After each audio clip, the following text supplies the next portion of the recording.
Hello and welcome back to the Finding Your Feet podcast, a podcast show dedicated to helping you get closer to your true authentic self by helping you find your feet in life. Welcome back to the podcast, everyone. Today we are joined by Sarah Grynberg, and she is a huge podcaster from Australia. She runs the Life of Greatness podcast, which some of you have probably heard of, probably are big fans of, as are me and Abby. She's interviewed some of the biggest names in the self-development world, all the people like the ones right at the top, the spiritual leaders where you're like, oh my God, Joe Dispenza, Gabby Bernstein, Simon Sinek, Wayne Dyer's daughter, Serena, Marianne Williamson, Mo Gaudet. Just so many legends, basically. Yeah, literally incredible.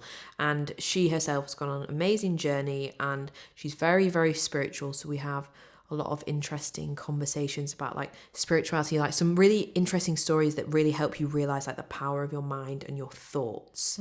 So I hope you get inspired by this conversation with Sarah. We were very inspired by speaking to her, and make sure that you do go and check out her podcast afterwards and binge listen to all of the episodes because they're incredible. Some of them have literally been life-changing. Like I loved the episode she did with Marianne Williamson, and we talk a little bit about that in this chat, but we will link her podcast and everything in the show notes so you can go and find her and find where to listen to her. But I hope you enjoy this conversation. Yeah, I hope you all really take away a lot from it, because you can really tell she is taking everything in from all those absolute legends and she implements it into her life, and then also gives really good advice in like a really calming and comforting way. Yeah. Like I felt really uplifted after this conversation, so I really hope you all feel the same. Yeah, she wants to help you live a life of greatness. Yeah. So that is what this episode is all about. But before we jump into the conversation with Sarah, we've just got a quick word from our sponsor, BetterHelp. They are a professional, secure online counselling service. They are not a crisis line.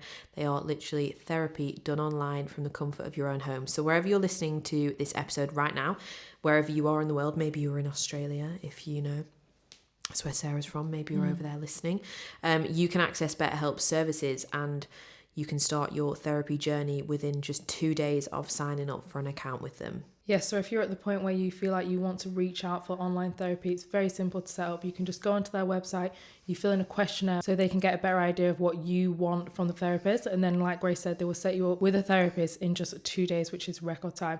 And even if you are matched with a therapist and you think, I don't quite feel comfortable with the therapist, or I want someone that specialises in something else, perhaps you can actually change for free until you're happy with the right therapist for you.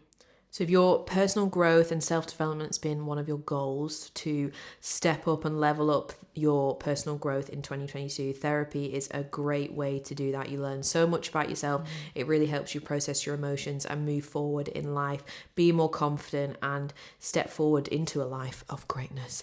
So if that feels like you and you're ready to take the steps, we have a discount for you. You get 10% off your entire first month of online therapy with BetterHelp. You might only need a month. Sometimes like you only need like 4 sessions of therapy and that's enough, you know. So if you feel like that's you and you're ready to take the leap, just head to the link betterhelp.com/finding your feet.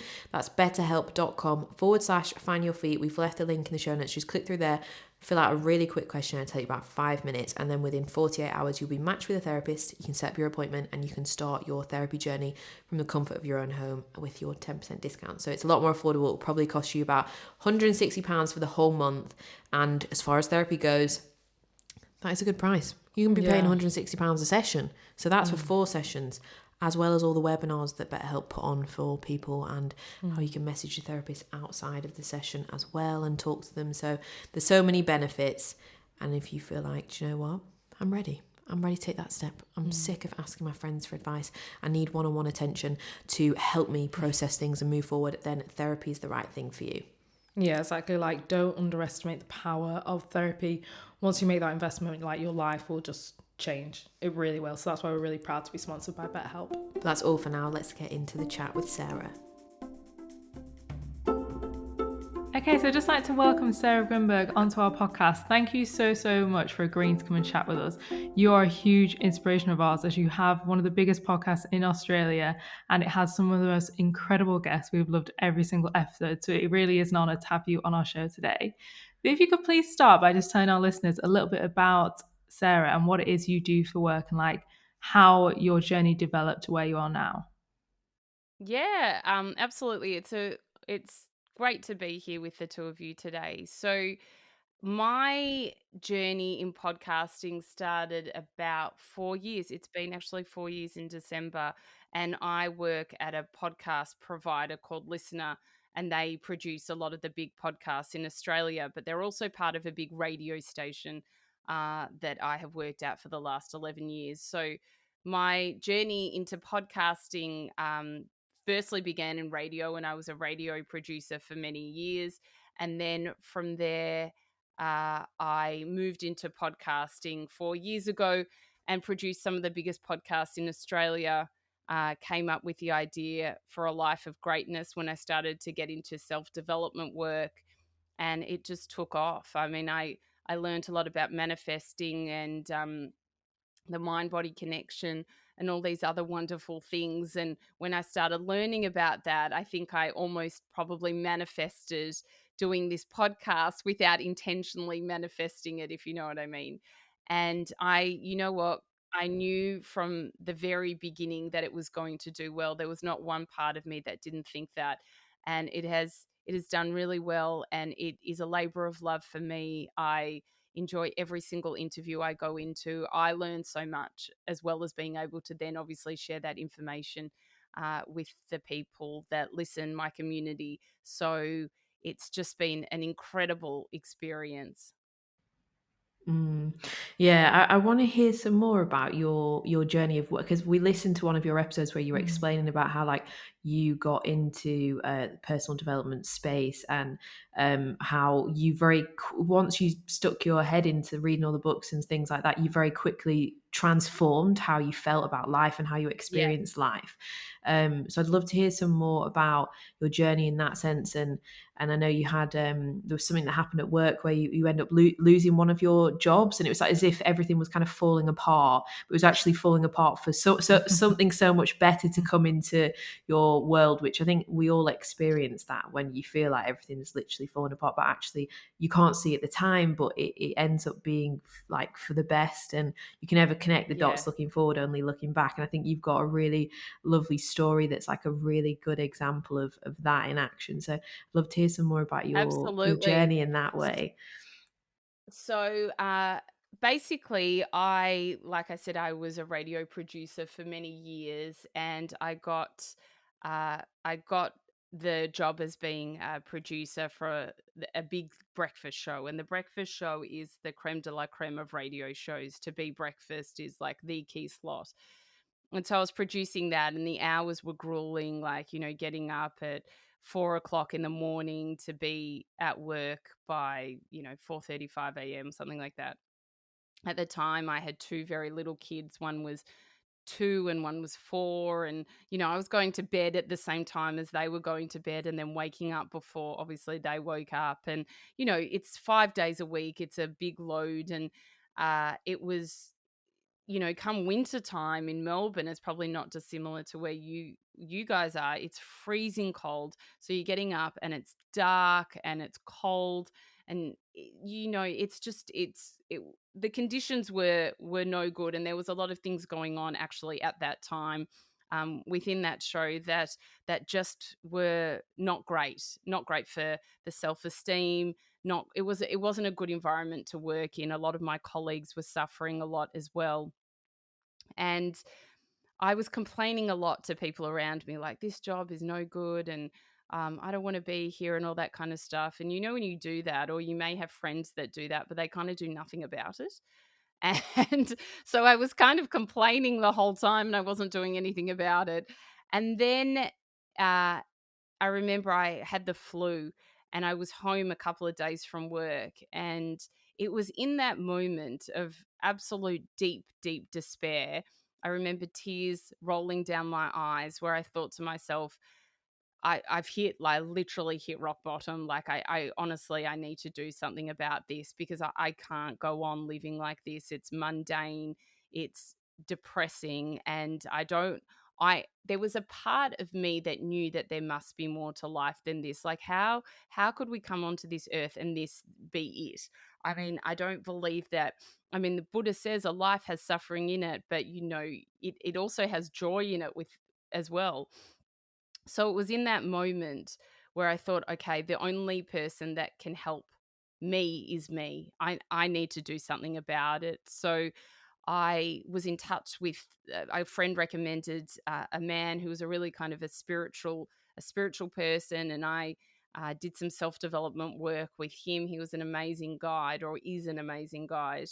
And I then also threw myself into self development books, and I got into meditation and learning about the mind body connection, as well as all these other bits and pieces that make up self development. And it was the first time where I took it really seriously. Like, I hadn't dabbled in self development work before, but I had done a lot of meditation, and it was kind of very wishy washy, like body scans and things like that. And I remember thinking, I'll do it because I know it's good for you, but nothing is like working for me. But then I found meditations that were really working for me, and I studied them properly, and I got really into it. And I for in a very short period of time, I saw my life slowly changing, and I learned a lot about the law of attraction, and I started to put that into work. And I thought, you know what? I am just going to try everything because, I mean, it's not, if it doesn't work, it doesn't work, but I'm not going to lose anything. And I remember doing all this self doing everything that it said, and then listening to affirmations on the way to work. I mean, I don't know how much that did, but I remember clearly driving into work at 4:30 a.m. with my own voice, listening to affirmations. I am this, I am that. And I remember getting to work one day, and the boss said to me, one of the bosses is like, "Oh, I want to meet you. Like, can we meet after the show?" And I'm like, "Sure." And then he basically told me, like, my role, because it was a Sydney breakfast show, my role was needing to move to Sydney. Clearly, I wasn't going to move to Sydney. I lived in Melbourne. I had young kids. My life is in Melbourne. And I'm thinking, how is this happening? I'm doing all this work, and like next minute, I lose my job. But mind you, this is a job that I hated. But at the same time, I didn't want to have like no job. So I was like, oh my God, like I now I've kind of got no job. This is bizarre. And thinking, okay, like I've worked at this company for so long and all this stuff. Anyway, I remember one night lying in bed and just looking up and praying. And I wasn't at by any means a religious person, but I looked up and I didn't even know who I was praying to. And I basically says, you know, please help me.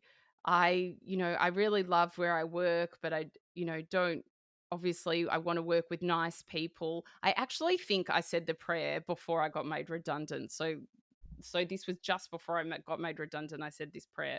I said, please, I don't know if it was a prayer, but I was talking to a higher source.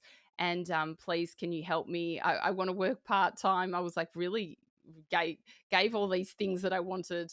Not that I'm saying you should pray like this by any means. And I want to work part time. I want to work with nice people. Uh, but people who are really successful in what they can do, so I can learn from them. And uh, I want to be happy in what I do. I want to give back to the community, and I want to feel like I've got a sense of purpose. And that's all I said. I clearly remember that. And like I said, I didn't pray often. I didn't talk to a higher, the divine or whatever. I did believe in it, but I didn't kind of communicate with it often. So I remember thinking at the time, and it was like the boy who cried wolf. Like, I would save my prayers for some like big events, like only if I really, really needed something. So at the time I really needed that. And then, as I said, a couple of days later, I got made redundant, and I'm thinking, this is not what I asked for.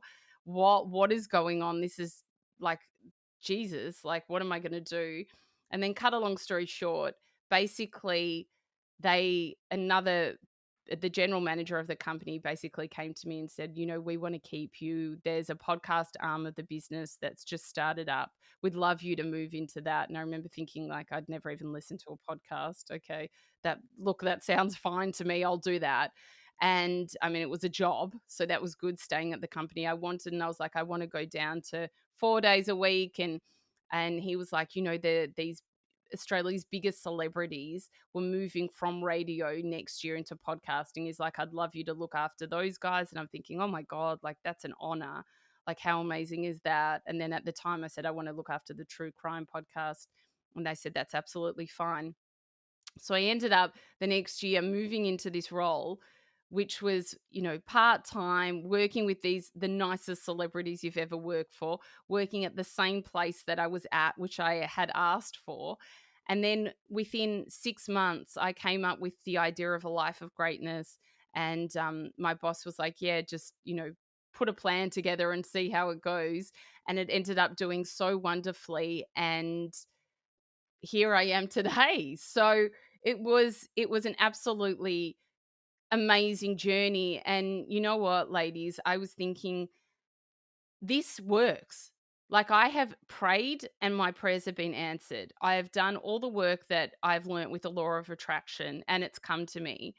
I need to teach other people about this because how did I not know about this before? Like, it absolutely works. And that was the perfect example of that. And to your point, sometimes when we're in the thick of things and everything's what we assume is going so badly is actually not. It's all happening for a greater purpose. And when I got made redundant, I was thinking, oh my God, I can't believe this. I have put my heart and soul into this radio show.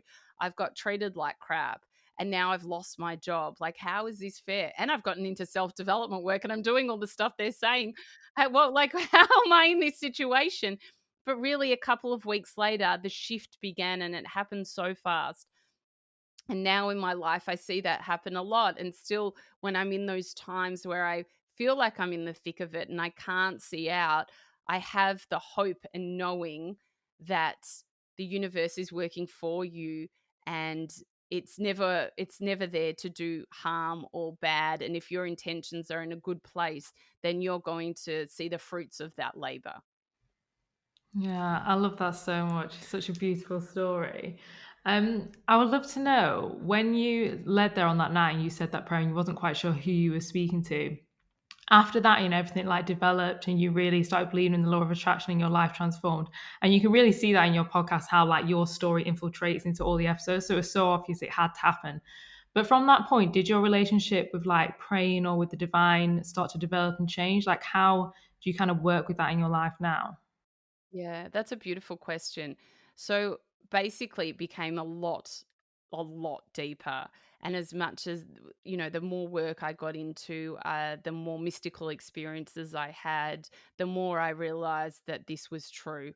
And that my belief is that, A Course in Miracles says that we don't walk on this path alone. There's always we're never alone. There's always someone walking with us. And when they mean that, as it's spirit guides or guardian angels or whatever it is. But I truly do believe that. And, I pray every morning. I say a prayer of thanks, and I always believe that we are being guided and that our loved ones who have passed are there to help us as well. And I feel that fills me with the knowing that everything is always going to be okay. And when I'm in situations where I feel that something's happened or it's rattled me, or there's moments of grief, be it a loved one or a loss of a job or whatever, I know that it's all part of my journey. And I think when you do know that, then it gives you a lot of faith in life in general. And I think just having faith in being here and what we're here to do in our journeys, and knowing that we're always being divinely guided, makes your life a lot more fulfilling.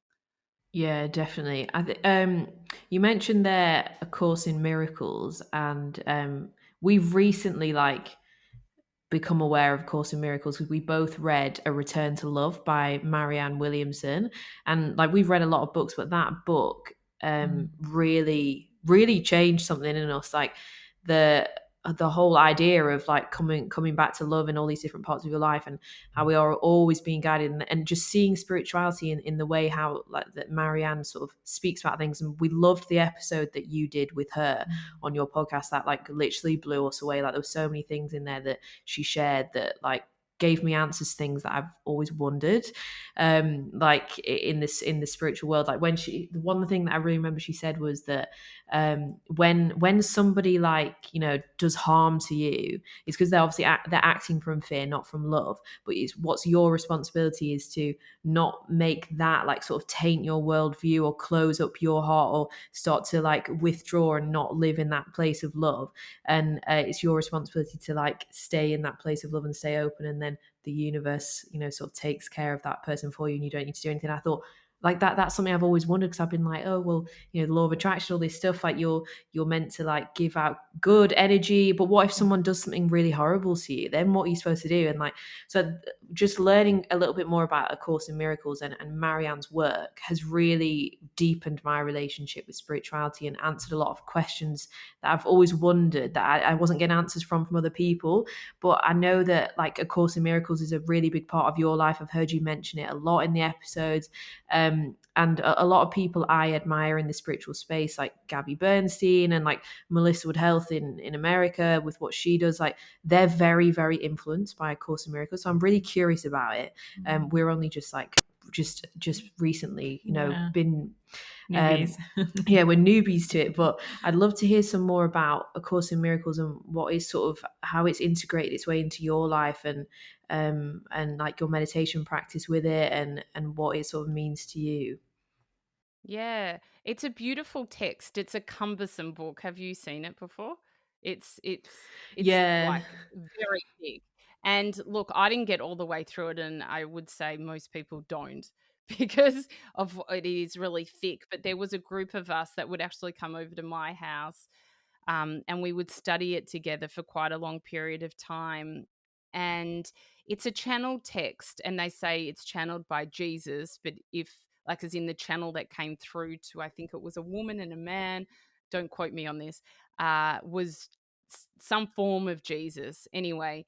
Um, and it just has these beautiful, within all of it, written in Old English, so it can be quite hard to kind of understand. But when you do get to the meaty parts of it, there are just these beautiful bits in it. And you know,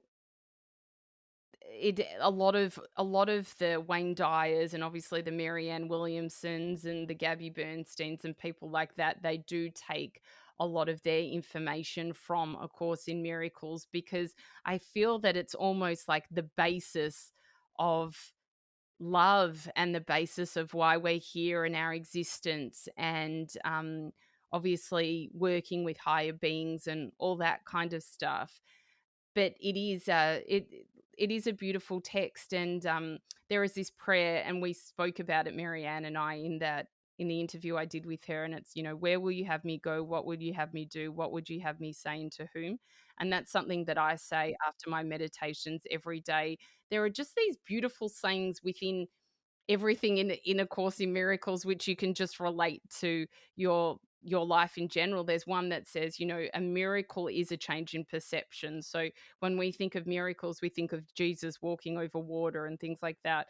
But if you think about what that actually is, it's like literally just a change in your perception. So when something upsets you or angers you, that change in perception back to love is a miracle. And I mean, even the understanding of that is quite extraordinary. So it's filled with all those little bits and pieces within it.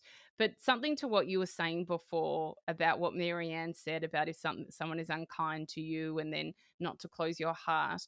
What I learned a lot about that was from a guy called Gary Zukov, and he talked about the law of cause and effect. And the law of cause and effect has had a big place in my heart. And it's something that when I found out about it, I found it so unbelievably fascinating. And it's basically the law of karma. So it's different to the law of attraction. And what it is how it was explained to me, is it's like return to sender. So if you were writing a letter and you put your address on it, and then mailed it, that very letter will come back to you. So that goes with everything you say. It goes with a lot of your thoughts as well.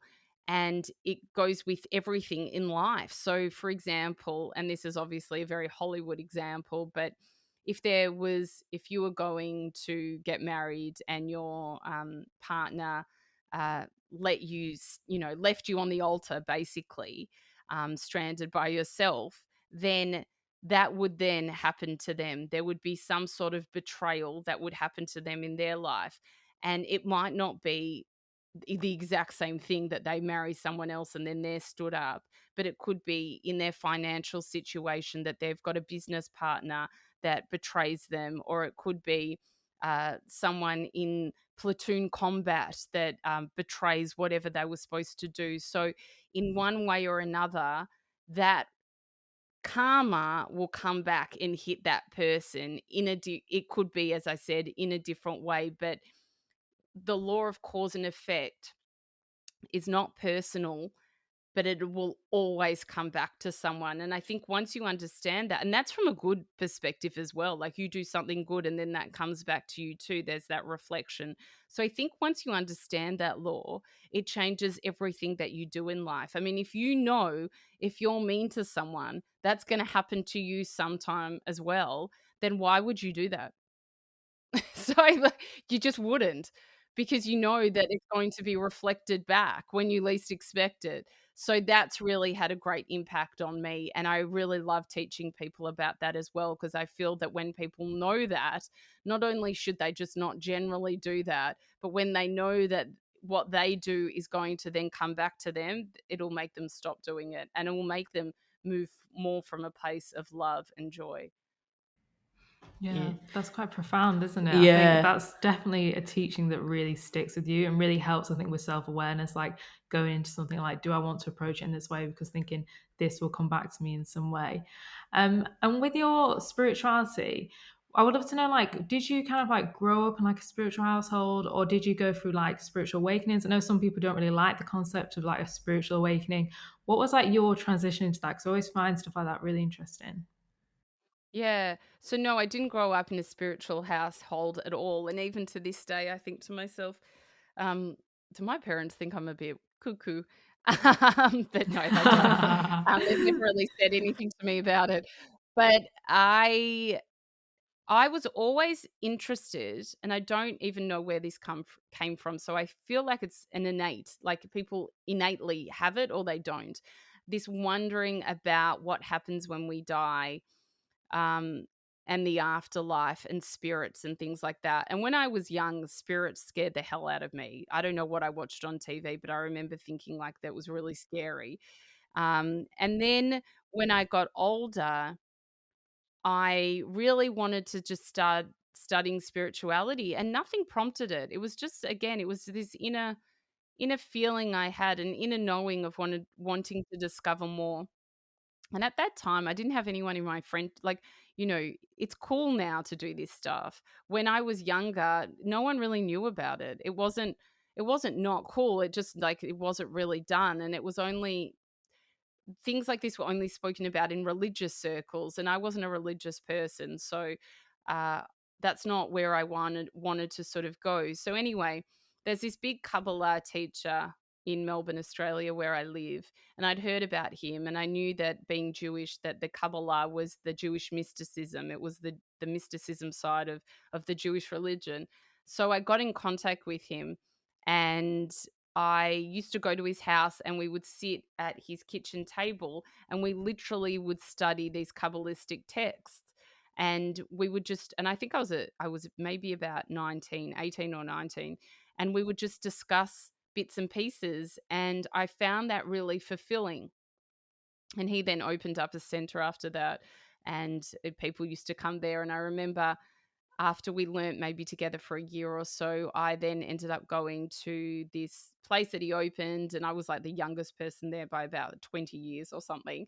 And we would sit there again and study bits of the text. And, after time, I kind of stopped going, and then I just forgot about it for a while. And then I think it just lay dormant until but I was always interested, but I didn't do anything about it. And then when I had that crisis, that dark night of the soul, when I was doing breakfast radio, that's when I started to really kind of leap into it. And then it took off after that. And funnily enough, um a boyfriend of mine at the time, when I was probably early 20s, he had he had a family friend that was a psychic, and we went to stay with her in the country one weekend or something like that. And I remember she was like reading our numbers or something, and she said to me, in your 30s, you're going to become deeply spiritual. I actually completely forgot about that. And he reminded me of it a couple of years ago. And I was like, whoa, she was spot on with that. So, yeah. That's so interesting. I love little, the experiences like that with people that can like really see into your future and share those things with you. But I listened to one of your episodes the other day, and it was one that it was like it wasn't a really recent episode. It was with Caroline. I can't remember her surname now, but she wrote, who wrote the book about soul contracts. And she shared the story about the woman that told in the taxi that was sharing this story with her about when she was in a car accident. And it was this such profound story. I was literally blown away when I was listening to it. But just obviously with the people listening to us now, that she was in a car accident, and she could, when Do she you want me to had tell the basically, story? I feel like you'll be able to tell it better Yeah, than me. yeah. But So I'd heard her tell this story, and it was so profound that I was like, please, like I got her to tell the story on the podcast.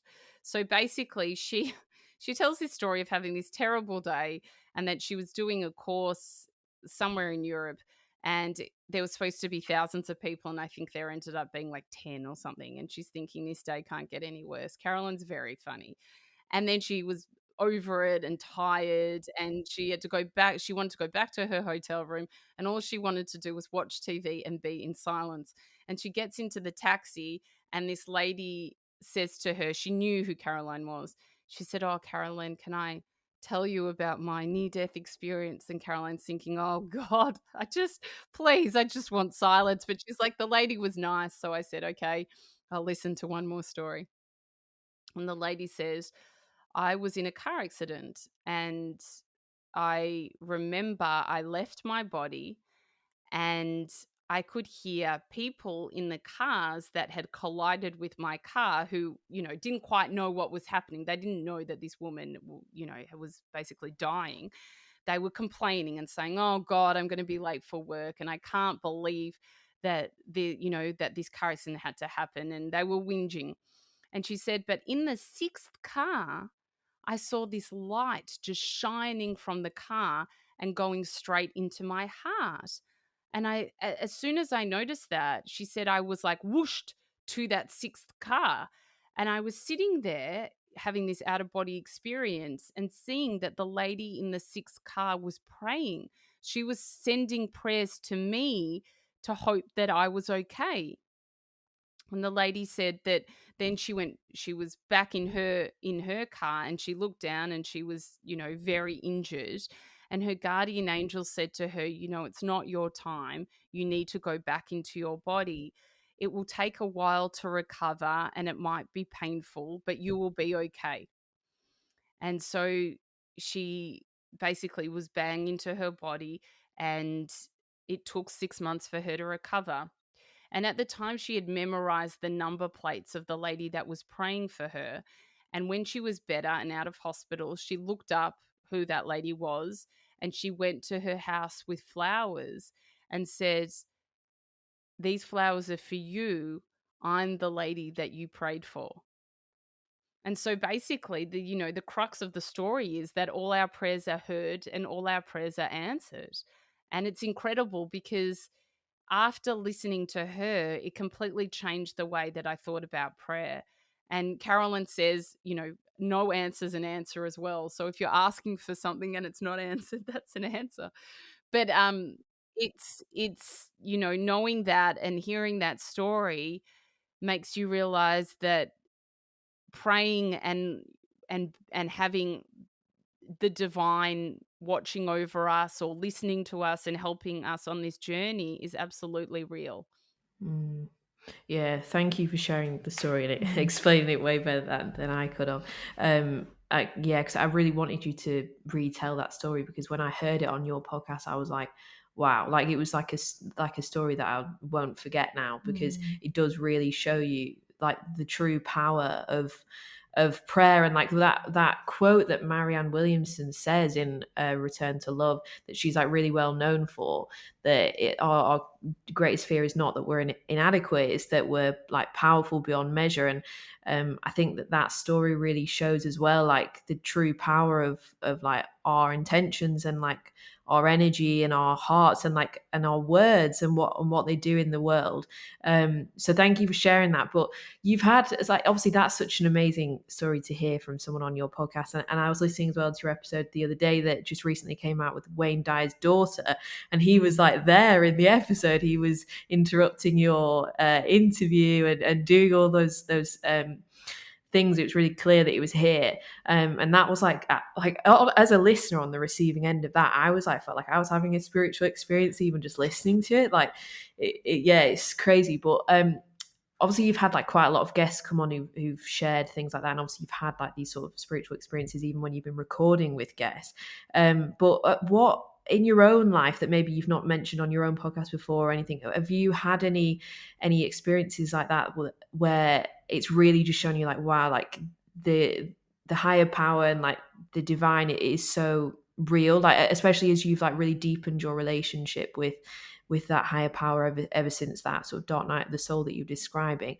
Yeah, have you had any like really spiritual or mystical experiences in your own life? Yeah, absolutely. So I think the deeper I've gotten into the work, there are things that happen the whole time, but one that really stands out was quite a few years ago. It was at a retreat that I went to, and you do this pineal gland meditation, and the whole idea of this meditation is to actually try and have a mystical experience. And I think the meditation starts at like 4 a.m. in the morning, and it goes, I know this sounds quite crazy, but it goes for 4 hours. Anyway, within that experience, I out of nowhere had my deceased grandpa come to me, and he said, he just showed me this. We used to, when he was alive, he was a builder, and he built this flying fox, and me and my brother and my cousins would spend all the years of our lives going, when we're at my grandparents' house, going on this flying fox and just having such a great time. And he showed that to me, and he said, this brought me so much joy. And I remember just being like, oh my God, this is unbelievably incredible.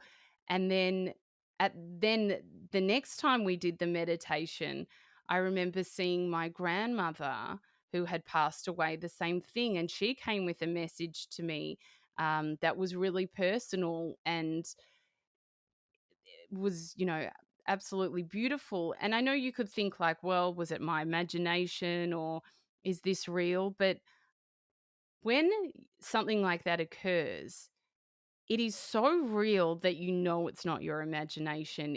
I can't explain it because you're not thinking about it. It's not something that you're like trying to come up with. And it's just so real and so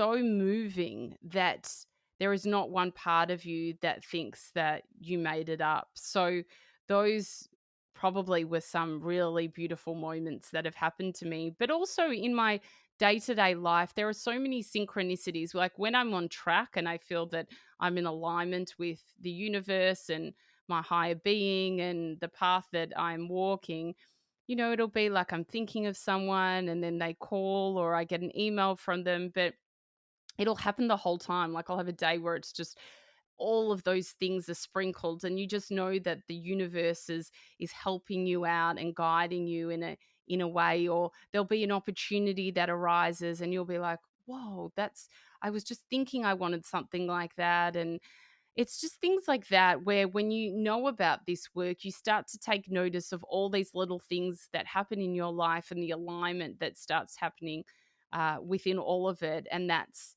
when you know again that the divine is always with you and that you know that you're going to be on the right track if you put in the work as well. So yeah, there's some of the mystical things that have happened in my life since I've gotten deeper into this kind of work. Yeah, I love those. I feel like you would actually explain that really well, of like just knowing that it's real. Because I've had that like a few visions, like a meditation. I remember saying to Yeah. you once, I was like, the reason you know it's real is because you're not thinking about it. It's like it just comes and it flashes and it's there, and you're like, okay, this is like a real visualization in front of me. So I really love that. And just going back to like the spirituality, I kind of wanted to ask you this, maybe more from even just like for like my own benefit, because I've been curious on this lately. So you were saying that like you didn't grow up in like a religious household or anything like that. When you kind of like transitioned into like a deeper layer of spirituality and you started praying and you started always kind of having trust in the divine, did you have like any resistance to this idea of praying or God or certain words? Because I know like a lot of our listeners can probably relate to that. They might be listening to this and thinking, oh, the idea of praying is a bit far out for me. I'm not religious. I was just wondering if you had any experience with that, like you might not have you might not have oh my god. Sorry, it's a bit late. My words That's getting all mumbled right. up. That's all right. Yeah, sorry, you might not have experienced that at all, but I was just curious if you did kind of go through a stage of any resistance. Yeah, I think there's always going to be a level of resistance to an extent in anything that you do where you think at times like, is this actually working for me? Or, it doesn't even matter how far into it. If you've had a spate of having a few bad things happen and you think, hello, is anyone around? Like, help me. Why is this going on? Um, but it's having that inner knowing and inner trust. And with the praying thing, I mean, I think you don't have to do that. There's a prayer of St. Francis that I say every morning because I just think it's a beautiful prayer and it resonates with me. And I feel like it's a beautiful way to start the day. So that's something that I just put in my own life. And then meditation's changed my life. So it's obviously something that I do and I love. And then when I do the lying down part of my meditation, I say that prayer that I mentioned from A Course in Miracles. And other than that, no, I mean, resistance comes, I suppose, when you lose faith. And I try not to lose faith a lot. And I try to always wonder what the bigger picture is, and knowing what I do about spirituality and mysticism and the mind body connection and the law of attraction and the law of cause and effect. Like, I use that knowledge to further my path. So I think resistance sometimes comes at the start of your experience. And something that I want to point out, because a lot of people come and ask me about this, and a lot of my friends recently as well. I feel that when you start on a spiritual experience, that things fall apart from your life. It's quite common because you're moving to a higher vibration. And so the things that aren't matching that move away. That can be friends, that can be relationships, that can be a job, family, all that kind of stuff. And that can be very frightening for a lot of people because you see this this turmoil start to happen and you think to yourself, I've put in all the inner work, why is this going on? But the reason it's going on is because it's not suiting where you're going. So really, if you can be aware of that and keep moving on your path, because a lot of times people will do the inner work, they'll start changing, but then when they realize that the things in their old life are not suiting them, they don't want to let go of them. And so when they're not letting go of them, they're becoming back to their old self so they can still be with their old friends and the job that they didn't like and the people that are causing them chaos because it's the known. But when we move into the unknown and we expand and we move into that new vibration, for our life to change, things around us need to start changing. So I think that's a really important thing to point out because a lot of people see their friendships, which is very important I mean, relationships is a huge foundation for everyone.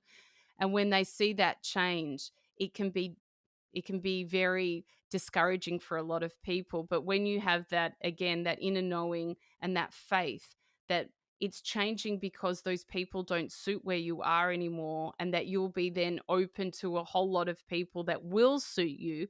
You may not have seen them yet, but I can promise you they will come. Then it gives you that comfort that you're moving in the right direction. For example, and I've said this example a lot because it's been happening to me over the last year. So I mentioned that I produce the biggest podcast in Australia, which is a comedy podcast with these two guys. And late last year, I thought to myself, my slate is full and I really can't do much more to build my greatness brand and my podcast, because I'm producing other people's podcasts too. Like I've done it now. Like I need to move forward with my own stuff.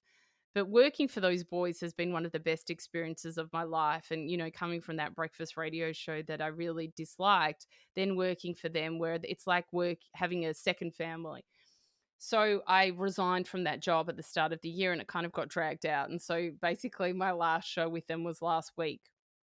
And still I was like full of dread when I went to bed that night after the last show. Like, did I make the right decision?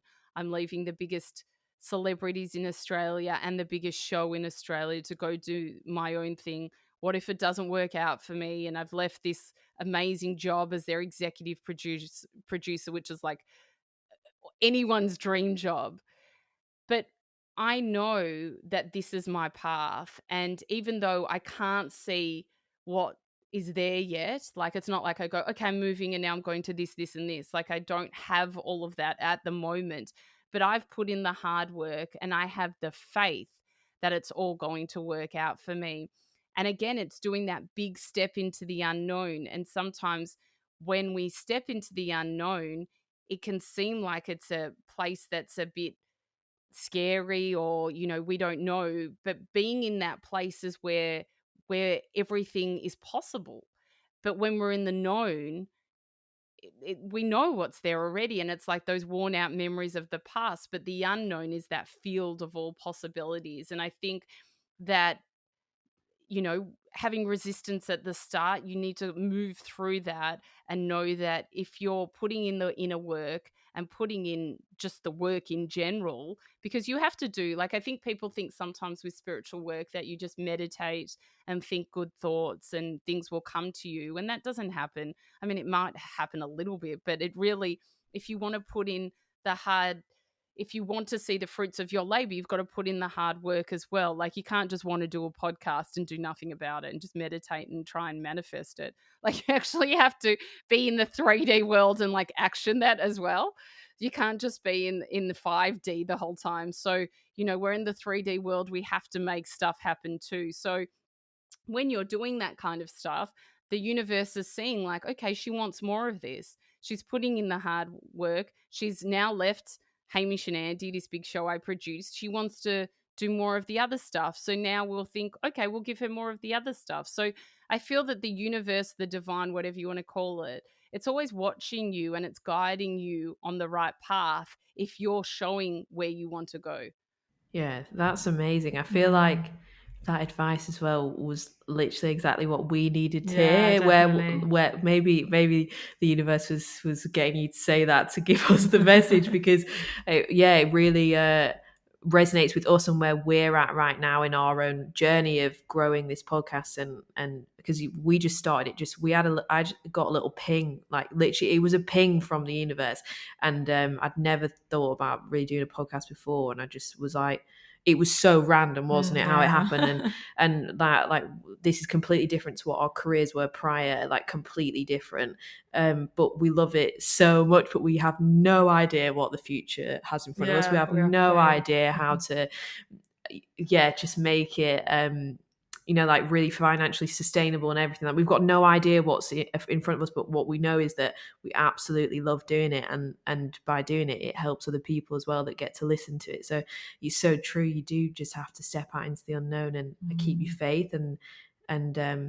just wait for the universe to keep taking your action, and wait for the universe to step in and show you the next step, because you just don't always know what it is. So thanks for sharing that. I feel like, that was really great advice that we even needed to hear right now. But you've obviously, on your podcast, you've spoken to some of the people like at the top of the wellness world, the spiritual world, like the main gurus, all the leaders, like Joe Dispenza, Gabby Bernstein. Like you've spoken to everyone that's like the people that they read all their books, like. So you will have had them. Well, I know you've had the most incredible conversations. So I've listened to them, but I know what it's like as having a podcast. What it's like being on the receiving end of the interview. Like it's different when you're listening to it, but then when you're the person having the conversation, like you're really absorbing all that information on like another level. So what are like some of the key things that really stand out for you, and like across your time of doing A Life of Greatness and all the people you've interviewed, that has been like the most game-changing bits of information you've got, or the best teachings, or who your favorite interviews? What are your like most profound moments out of all the incredible guests that you've interviewed? Well, I think one thing to know is that literally probably all the people that I've interviewed have had deep moments of suffering. They all have. It's and to think that people look upon them as being, um, doing all these amazing things which they've done, but they've all come from these dark nights of the souls. They've all been there. So don't think that if you're there that you can't get out of it, because it seems to be the catapult for everyone to have changed their life. So almost it's a good thing if that's happened to you, because it seems to have happened to everyone. But as we spoke about, I think Caroline May saying that all your prayers are heard and answered, that was massive for me. I was like, whoa, that was an absolute, like, I remember thinking that was true, but then hearing that from her, it really, really resonated with me unbelievably.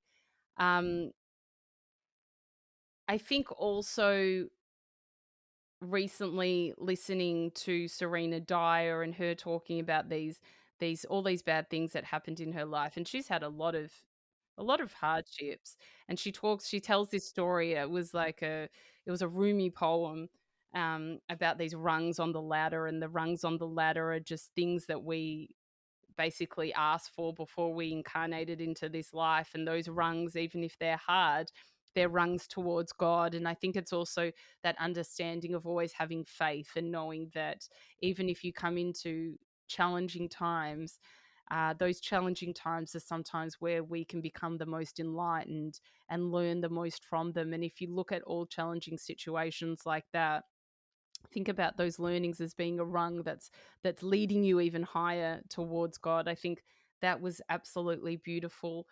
Um, I think speaking with people like Olivia Newton-John and hearing her talk about the mind-body connection, and obviously she has cancer and has been through so much in her life, and the way that she doesn't look upon her cancer as being an illness, just something that's happening to her, and that the way that she looks at the mind-body connection and fueling her body with good food, and the way she looks at her thoughts, and how that affects her wellness as well, was incredible. I mean, there's been so many people that have taught me amazing things. I mean, leaping into the unknown, I think every single person has probably spoken about that, but that's been a big one. I mean, Bruce Lipton, him speaking about our environment and our genes, and how our environment turns on our genes. I think that's incredible and extraordinary once you really understand the concept of epigenetics, and knowing that a lot of illness is turned on by our environment. And even if you have a gene that's so-called cancerous, or you know uh, not to your favor, knowing that if you have a healthy environment, that being in your mind and body, that you can live an absolutely healthy life as well. So I think all those kind of things have been really extraordinary for me. But there is not one interview that I do that there isn't a piece of information that I don't learn, and I think, well, that's really life changing. I mean, even recently, the interview that's out this week with Daniel Goleman, who is an EQ specialist. So basically, he talks about how even though you might have a high IQ, if that's all you have and you're not emotionally intelligent, you're not going to get that far in your life. But knowing that if you're emotionally intelligent and maybe your IQ isn't that high, then you can still move far in your life. I think that has been a game changer as well. It's a really beautiful piece of information to know, and knowing that you can also develop your emotional intelligence is also just was great to learn about too. So yeah, I think they would probably be some key info that I'm remembering right now. But there's, if I was to think back to every interview, there would be something amazing that comes out of it. Yeah. Yeah, I can only imagine, because you've literally spoken to the most incredible people. But just one final bit of advice for everybody. What is like your best piece of advice for people to live a life of greatness? So that's your podcast name. I think the best bit of advice to live a life of greatness is basically to live a life that has some sort of purpose, that you feel that you're living your dharma or doing something that brings you joy. And a lot of the times when you think about what that is, it would be in some way about giving back with service and doing a job that's fulfilling and has some sort of service element to it, and knowing that no day of our life ever comes again. And once you really understand that concept and making the most out of every day and being so unbelievably present with everyone that you meet, leading your life with one that's through love without rather than fear as well, and making it full of fun and joy. I think a lot of the time people take life very seriously, and which, I mean, how can you not when there's bills to pay and jobs to be done and kids to look after and all that kind of stuff. But at the same time, we're here to have fun. And I have learned that from a lot of teachers that I've spoken to, but also in my own life. I think if we can really have as much fun as we can, that's when we live the greatest life of greatness. Yeah, Amazing. I love that. Everything you've shared today has just really, really touched my heart, and I feel like it's really just going to like change our lives. Like so many amazing bits of advice. So thank you so much for joining us. It's an absolute pleasure. Thank you for having me. And where can everybody find you? Like, I know your podcast is called A Life of Greatness. I'm going to link it in the show notes. I know that if anyone hasn't heard of it already from our audience, they're going to absolutely love it because it's very what they're into. Yeah. But where can people find you on social media and stuff like that if they want to come and follow you? You can find me on Instagram at Sarah Grynberg, on Facebook at Sarah Grynberg. I also have a private Facebook group called Live Your Life Greatly, which we give people share advice and tips on wellness and all that kind of stuff, or my website, sarahgrynberg.com. Amazing. Thank you so much, Sarah. We'll link all that in the show notes so everyone can come and follow you and listen to the podcast. But thank you so much for joining us. Thank you. I really, really enjoyed that chat with Sarah. I really feel like she just helps you believe that like anything is possible. If you just tune into your inner knowing, like anything is possible and you're always on the right path. Like I just love that message so much. It's so calming and so nice to listen to. Yeah, like how crazy is that story about the prayer in the car? Yeah, that really helps you realise the power of your thoughts and your intentions. Life-changing. So yeah, we hope you enjoyed it. Thank you so much for listening. If you want to learn more about Sarah, if you want to listen to her podcast, A Life of Greatness, we've linked it in the show notes. We've linked her Instagram as well, so you can go and follow her. If you enjoyed this episode, please share it with friends, share it with someone who, you know, might want to hear it, might benefit from it. Come and share it on your Instagram story. Let us know what you thought about it. We love to hear you guys' feedback and connect with you on Instagram. So our username is at Finding Your Feet Podcast. Do come and connect with us on there and share the love. We love hearing from you. Also, if you loved it, you can now actually leave reviews. Well, you can leave like star reviews on Spotify, which is cool. So we've got good reviews on Apple, but now we want to get some good star ratings on Spotify. So for all our Spotify listeners right now, go and give us a little 5 stars. You enjoyed it. Go on. But yeah, thank you so much for listening, everyone. And just a quick reminder, we've got our workshop, the Invest in Your Dreams 2022 workshop on the 16th of January, 6 till 8 p.m. It's going to be 2 hours live workshop of setting goals, giving you all the tools to stay accountable to your goals for the year, stay motivated, manifesting tricks, everything you need. It's going to be a night of you time, of setting up your year for how you want it to be. Yeah, exactly. And if you're ever feeling lonely on your own self-development journey, or you're like, I don't even know what direction to take it in, surround yourself with people that are inspiring, that want to get there. Like, come to the workshop, talk to the people, make friends. Like, we're all in this together and we're all going to rise together. Yeah, I love the connection that happens on the live workshops. So yeah, if you want to join us, the tickets are on our website, findyourfeetpodcast.com. We've left the link in the show notes so you can go on there and secure your spot. But we're very excited. We'd love to see you there. But thank you so much for listening. We'll see you in the next episode.